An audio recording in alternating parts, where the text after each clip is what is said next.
You know, it is hard to believe that all these posts I did with William manually. We got contractors to do the columns, but we finished them. We repainted, drilled all the container. That we have that beautiful view and ocean right in front of us. We just finished cleaning, breaking all the nails from this gigantic cistern.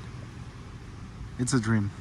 So galera, é difícil de acreditar que a gente colocou todos esses postes, serrilhou todo o container, botou lá em cima, contratei um cara para fazer as colunas, mas terminei as colunas, limpamos a caixa d'água, quebramos todos a ferragem da caixa d'água, pintamos e a gente tem aquela vista.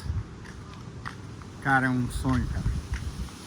E tô compartilhando com vocês. And I'm sharing with you my dream. Here in USVI, Virgin Islands, Coix, most beautiful place in the world. Kisses.